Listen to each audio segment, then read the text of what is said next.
Many people imagine retirement as a golden season where friends gather daily, share meals, laugh over old memories, and enjoy life free of work responsibilities. And while social connection is indeed vital for health, researchers and seniors themselves are starting to notice something surprising. Visiting friends too often, or in the wrong way, can sometimes deepen loneliness instead of healing it. Why does this happen? Why do some seniors come back from a visit feeling emptier than before? In this video, we will explore 5 powerful reasons, backed by psychology and lived experience, that show why visiting friends after retirement may actually worsen loneliness and hurt emotional well-being if not handled carefully. Each point will be explored deeply, with reflections, examples, and practical advice to ensure you leave with clarity and wisdom for healthier relationships in later life. Reason 1. Unbalanced friendships can create more emptiness than joy. Friendship should be about mutual care, but in retirement, roles often shift. Some friends become caregivers, others storytellers, and some only talk about themselves. Imagine visiting a friend and realizing that every conversation revolves around their aches, their grandchildren, their travels, while no one asks about you. When friendships become one-sided, the person left unheard may walk away lonelier than before. Research shows that seniors who feel ignored in conversations experience the same brain patterns as social rejection. For retirees, this imbalance hits harder because social circles are already shrinking. You expect warmth but leave with emptiness. It's like sitting at a feast where the table is full, but your plate remains empty.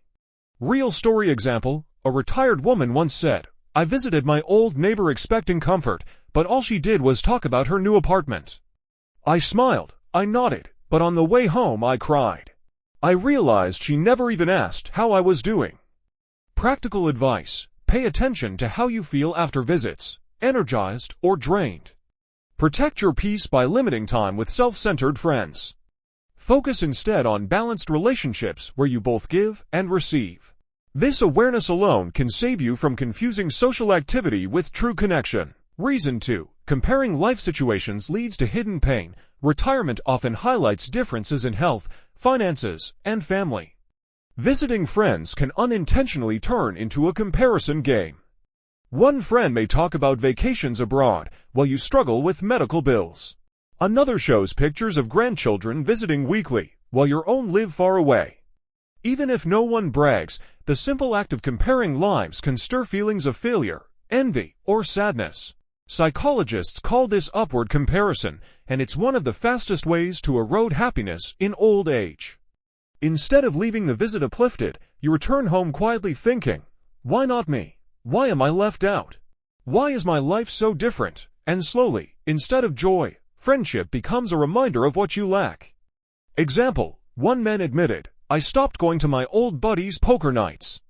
Every time, they talked about cruises, new cars, and I just sat there with my pension. I didn't hate them, but I hated the way I felt small when I compared my life to theirs." Practical advice: avoid friends who constantly highlight wealth, achievements, or family in ways that make you feel less. Shift your focus. Remember that each life has struggles hidden behind smiles. Visit friends who are supportive, not competitive. This reason explains why some seniors feel lonelier after visiting friends, because instead of healing, comparison quietly wounds. Reason 3. Old memories sometimes reopen old wounds. Friendship after retirement often means reminiscing. You sit with friends, talk about childhood, past jobs, or lost loved ones. While this can be joyful, it can also trigger grief, regret, or sadness that lies just below the surface.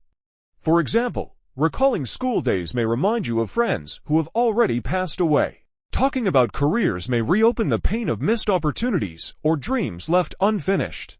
Old jokes may remind you of spouses, siblings, or parents who are no longer here. This kind of nostalgia is bittersweet, but for some seniors, it leans more toward bitterness than sweetness. After the visit, instead of feeling uplifted, you feel the weight of absence. Example: an elderly man once said, "Every time I meet with my old college friends, we laugh at first. But when I come home, I sit alone and realize half of the people we talk about are gone. The laughter fades into silence, and I feel more alone than ever." Practical advice: balance old memories with new experiences. Don't let every visit be about the past. Suggest activities that create new stories, a walk, a small project, a shared hobby. Remember, memories are beautiful, but life is still happening now. This is why visits, if dominated by memory alone, can worsen loneliness instead of relieving it. Reason 4. Different health realities can cause emotional distance. After 60, health journeys begin to diverge dramatically. One friend may be energetic, walking daily, and eating well, while another may be battling chronic illness or reduced mobility. Visiting friends in very different health situations can sometimes leave people feeling either guilty, frustrated, or disconnected. If you are healthier, you may feel guilty for your friend's suffering. If you are less healthy, you may feel envious or left behind. In both cases, the visit leaves behind tension instead of comfort. Psychologists note that health-based comparison is one of the leading causes of emotional distance among seniors. Instead of bonding, people withdraw to avoid the discomfort. Example, a senior said, "I love my friend, but every time I see him running marathons, I feel like a shadow of who I used to be. I know it's my problem, not his, but it makes me not want to see him as much." Practical advice: choose friends who meet you with empathy, not competition. Don't compare health journeys, everybody is different. Create visits centered on shared abilities, not differences. Otherwise, even well-intentioned visits can deepen feelings of loneliness. Reason 5. Emotional exhaustion from too many social expectations. Retirement creates the illusion of endless free time, so friends may expect you to be always available for lunches, calls, errands, or gatherings. At first, this feels flattering. But soon, constant social obligations can become exhausting, especially if you value quiet and peace. The truth is, after 60 or 70, many people need more rest and solitude to process emotions and recharge. But if you overextend socially, every visit becomes a burden instead of a joy.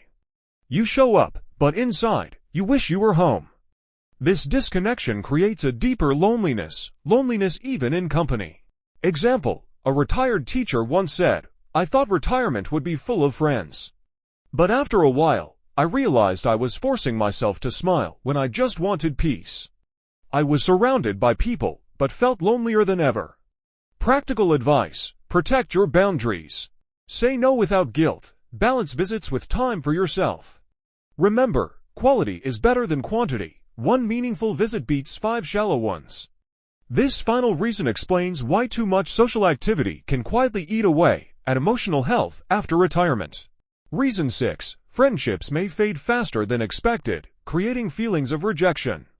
One of the hardest truths about growing older is that not all friendships survive the test of time. Retirement can actually speed up this process because daily routines, workplaces, and shared activities that once kept friendships alive are no longer there. When you visit a friend and feel the connection is weaker than before, it can trigger a painful sense of rejection. You may notice that conversations don't flow as they once did, that your friend doesn't call as often, or that they've formed new social circles that don't include you. Instead of bringing joy, the visit becomes a reminder of distance and change. Many seniors describe this as one of the most lonely forms of loneliness, being physically present with someone, but realizing the emotional bond has quietly faded. Real story example, an 82-year-old widow shared, "I went to visit an old friend from church. We used to talk for hours, but now she spent the whole time scrolling through photos of her new social group. I felt like an outsider in a place where I used to belong." This sense of fading friendship can leave you not only sad after a visit, but also doubtful about your place in people's lives. It's not dramatic rejection, but a slow, silent one that hurts just as much. Why it matters: psychologists warn that seniors who experience this kind of social drift often withdraw even more, which worsens isolation. It creates a cycle. The more disconnected you feel, the less you reach out, and the lonelier life becomes. Practical advice: accept that not every friendship will last forever, and that's okay. Invest energy in relationships that are still alive and reciprocal. Be open to forming new friendships with people who share your current stage of life, not just your past. Most importantly, don't interpret fading friendships as personal failure. They're simply part of the natural flow of life. This awareness protects you from interpreting a fading bond as rejection, helping you move toward healthier, more fulfilling connections. Closing reflection, friendship is beautiful, but it must be handled with care in later life.